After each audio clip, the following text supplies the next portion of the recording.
वर्तमान समय में स्थानीय लोगों ने यहाँ कुछ नहीं किया। सारा किसी की तरफ है, मौजूदा विधायक की तरफ। अब सत्ता में वो हैं, समय उनका है, अत्याचार वो कर रहे हैं। मेरे पिता का जो भाव था वो सर्व समाज के लिए एक था। उसी संस्कारों पे, उसी भाव पे, उन्हीं के निर्दोषों पर और उन्हीं के मार्ग पे हम लोग भी चल रहे हैं कि अगर ये अत्याचार नहीं बंद हुआ तो हम लोग सब मिलकर इसके खिलाफ आवाज़ उठाएंगे। कौन विधायक जी हैं? और वर्तमान कौन है हमारी विधानसभा से? बता दीजिए। मैंने पिछली बार भी कहा था, अगर जनता चुनाव लड़ाती है तो मैं चुनाव लड़ूंगा, जनता घर बैठाएगी तो मैं घर बैठूंगा। जनता का जो निर्णय है वही मेरे लिए मुख्य है। आज के समय में जहाँ देखा जाए, नेताओं के ऊपर आरोप लगते हैं कि ज़मीन वो कब्जा करते हैं, और आप लोगों ने ज़मीन दान की है कॉलेज के लिए, इसको लेकर कैसा देखते हैं? यहाँ के कोई कार्य, यहाँ पूरा विकास जीरो है। करनेलगंज विधानसभा में जो भी कार्य हो रहे हैं वो हमारे पिताजी के द्वारा स्वीकृत कराए गए या आदरणीय सांसद जी के द्वारा। केसरगंज अगर पार्टी लड़ाती है तो पार्टी से लड़ेंगे, पार्टी नहीं लड़ाती है तो खाली लड़ेंगे। तो मैंने सबसे अनुरोध किया है, निवेदन किया, अगर प्यार आशीर्वाद ऐसे बना रहा तो आने वाले समय में भगवान श्री परशुराम जी की मूर्ति की स्थापना करनेलगंज विधानसभा में कराई जाएगी, मेरे द्वारा, हम सबके द्वारा, आप सबके द्वारा। करनेलगंज विधानसभा क्षेत्र के बरगदी कोट के पास ग्राम पंचायत हरगांव में भगवान परशुराम की जयंती का भव्य आयोजन किया गया है। और यह आयोजन जो किया है इन्होंने, वह यहाँ के पूर्व विधायक कुंवर अजय प्रताप सिंह उर्फ लल्ला भैया, स्वर्गीय लल्ला भैया के सुपुत्र साजन मोहन सिंह जी हैं, जिन्होंने आयोजन किया था। भैया, ये आज कैसा आयोजन था? सबसे पहले तो सभी मीडिया साथियों को और जो लोग ये देख रहे हैं उनको सबको भगवान श्री परशुराम जी के जन्म उत्सव की हार्दिक शुभकामनाएं और बधाई देता हूं। आज का जो कार्यक्रम था वो जो हमारे इस ग्राम सभा के प्रधान हैं श्री बबलू द्विवेदी जी, उनने मुझसे इस कार्यक्रम के बारे में बात की और उनने मुझसे कहा कि आप इस कार्यक्रम के अगुवा बने। तो मैंने कहा अगर मैं अगुवा बनूंगा तो ये कार्यक्रम छोटा नहीं होगा, क्योंकि कहीं ना कहीं मेरे पिता का पूरे गोंडा ज़िले में ब्राह्मणों से एक अलग स्नेह और प्रेम था, जो सम्मान देते थे।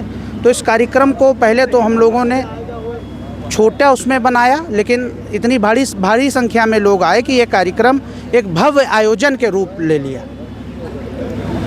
ये जिन्होंने प्रधान जी की सोच थी, उसी आधार पर आप लोगों ने कार्यक्रम किया। कुछ लोगों को सम्मानित वगैरह भी किया गया। हाँ, मंच पे जितने हमारे सम्मानित ब्राह्मण समाज के लोग और जितने अन्य समाज के लोग, मतलब ये कार्यक्रम एक सर्व समाज को जोड़ने के लिए किया गया है। और आज इस कार्यक्रम के माध्यम से मैंने, जो कहीं ना कहीं मेरे हृदय में और मेरे पिता के हृदय में भी रहती थी बात, कि भगवान श्री परशुराम जी की मूर्ति की स्थापना करनेलगंज विधानसभा में होनी चाहिए।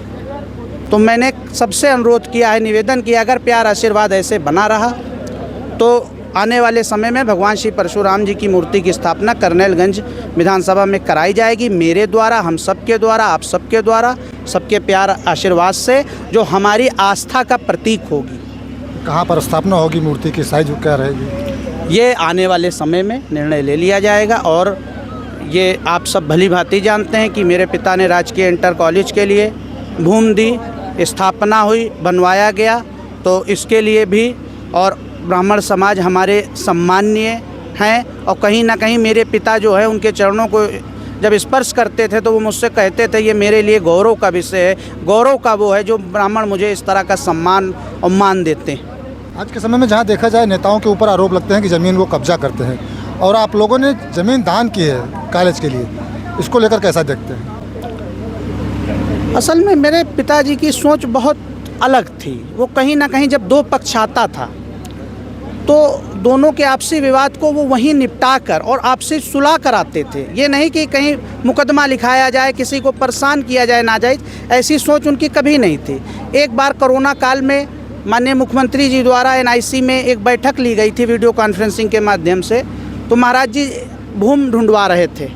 तो मेरे पिताजी ने कहा, अगर महाराज जी छोटा मुँह बड़ी बात है और मैं आपके आगे कुछ नहीं हूँ, अगर आप आदेश करें तो मैं अपनी भूमि में से भूमि दान करूँगा राजकीय इंटर कॉलेज के लिए, जो हमारे समाज के हित में, हमारे युवा पीढ़ी के हित में, आगे हमारा क्षेत्र शिक्षित हो, इसके लिए उनने ये कदम उठाया था। ये तो बड़ा कदम है, राजकीय इंटर कॉलेज क्षेत्र में नहीं था तो बच्चों के लिए बहुत बड़ी चीज़ की है। इसके अलावा आगे क्या कुछ पिताजी के नक्शे कदम पर चलने की आप सोच है? अब मेरे पिता का जो भाव था वो सर्व समाज के लिए एक था। उसी संस्कारों पे, उसी भाव पे, उन्हीं के निर्देशों पर और उन्हीं के मार्ग पे हम लोग भी चल रहे हैं। यहाँ की जनता जैसे चाहेगी, मैंने पिछली बार भी कहा था, अगर जनता चुनाव लड़ाती है तो मैं चुनाव लड़ूंगा, जनता घर बैठाएगी तो मैं घर बैठूंगा। जनता का जो निर्णय है वही मेरे लिए मुख्य है और जनता जो अपेक्षाएं मुझसे करेगी उस पर मैं खरा उतरने का पूरा प्रयास करूंगा। कर्नलगंज की जनता ने पार्टी नहीं देखा है, निर्दलीय भी आपके यहाँ से विधायक हुए हैं पिताजी आपके, तो क्या लगता है पार्टी बेस रहेंगे कि अगर जनता कहेगी पार्टी टिकट नहीं देगी तो निर्दलीय भी लड़ सकते हैं? देखिए, अभी मैंने कहा कि जनता का जो निर्णय होगा, अगर पार्टी लड़ाती है तो पार्टी से लड़ेंगे, पार्टी नहीं लड़ाती है तो खाली लड़ेंगे। लेकिन जनता का निर्णय है, अगर जनता लड़ाने, क्योंकि आज का जो जनादेश है वो मुझे देख के लग रहा है कि जनता मुझे बैठने नहीं देना चाहती है। बाकी जनता का जो निर्णय रहेगा वैसे लड़ा जाए। अच्छा, लोग आते हैं क्षेत्र के लोग, तो कैसी समस्याएं लेकर आते हैं? मेरे दरवाजे पे कोई भी व्यक्ति आता है तो सबसे पहले हमारे पूर्वजों के समय से एक प्रथा है और कि सबसे पहले उसको पानी पिलाया जाए, लड्डू और पानी।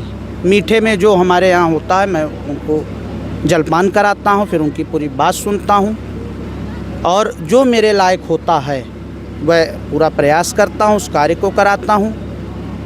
और अगर नहीं होता है तो भी जनता मुझसे नाराज़ नहीं होती है, वो यही कहती है भैया अपना सत्ता शासन जब आएगा तब देखा जाएगा।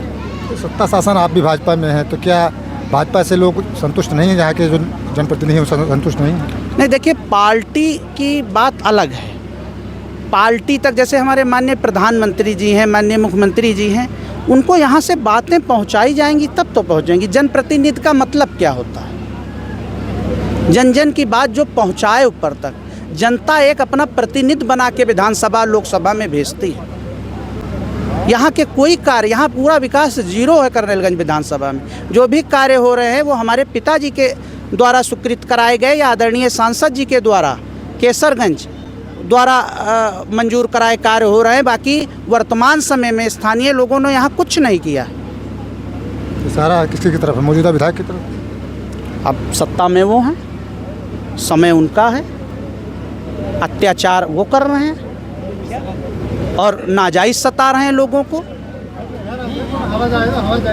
उसके लिए मैंने आज मंच पे ये भी बोला था कि अगर ये अत्याचार नहीं बंद हुआ तो हम लोग सब मिलकर इसके खिलाफ आवाज़ उठाएंगे। कौन विधायक जी हैं? अब वर्तमान कौन है हमारी विधानसभा से? बता दीजिए। सब वो भी जानते हैं, समाज भी जानता, आप भी जानते हैं, सब लोग जानते हैं। कर्नलगंज के विधायक पर बड़ा आरोप है आपका कि जन परेशान करते हैं। मेरा आरोप नहीं है, ये जनता का आरोप है। ये जनता का आरोप है। वो मीडियाओं में परसेप्शन बदलते हैं और जनता जो है वो उनको बदलने का प्रयास में लग चुकी है। वो परसेप्शन बदलते रह जाएंगे, वो बदल जाएंगे। तो ये मेरा आरोप नहीं है, जनता का आरोप। जनता का। हाँ, और जनता जिस पे आरोप लगाती है वो कहीं ना कहीं, आप एक बार गुप्त रूप से सर्वे करा लीजिए हमारी विधानसभा में, आपको दूध का दूध, पानी का पानी हो जाएगा। इसमें कोई दो राय नहीं कि आपके पिताजी से लोग जुड़े थे। हाँ। आपसे भी लोग जुड़े हैं और लोग मानते हैं, ये इसमें कोई दो राय नहीं है, क्योंकि पहले भी हमारी विधानसभा कर्नलगंज में हुआ करती थी। आगे आप तैयारी कर रहे हैं, आप चुनाव लड़ेंगे, जनता अगर कहेगी तो फिर किस तरह का विकास करेंगे? देखिए, जनता जब किसी को विधानसभा भेजती है या लोकसभा भेजती है, मैं तो विधानसभा चुनाव लड़ूंगा, तो कुछ अपेक्षाएं जनता की होती हैं। वो उन अपेक्षाओं पे कहीं ना कहीं उनने मुझे इस योग्य देखा होगा कि मैं उनकी बातों को रख सकता हूं। जो भी कार्य मेरे हित में आएगा, मेरे द्वारा ऊपर तक पहुंचाने से होगा या मेरे द्वारा कराने से होगा, तो मैं उसमें खरा उतरूंगा। कहीं नहीं, जनता की अपेक्षा पे 100% खरा उतरूंगा। बहुत बहुत धन्यवाद हमसे बातचीत करने के लिए। तो आपसे सारजन मोहन सिंह जी भाजपा के नेता हैं और अपने पिताजी के नक्शे कदम पर चलने का इन्होंने दावा किया है कि जो जैसा कि पिताजी का सपना था वो पूरा करेंगे और अगर जनता कहेगी तो है चुनाव लड़ेंगे, जनता के हितों में काम करेंगे। भव्य जो है भगवान परशुराम जी की भव्य जयंती मनाई गई है आज यहाँ पर। इसके अलावा तमाम सारे आरोप मौजूदा विधायक पर भी सारजन मोहन सिंह जी ने लगाए हैं।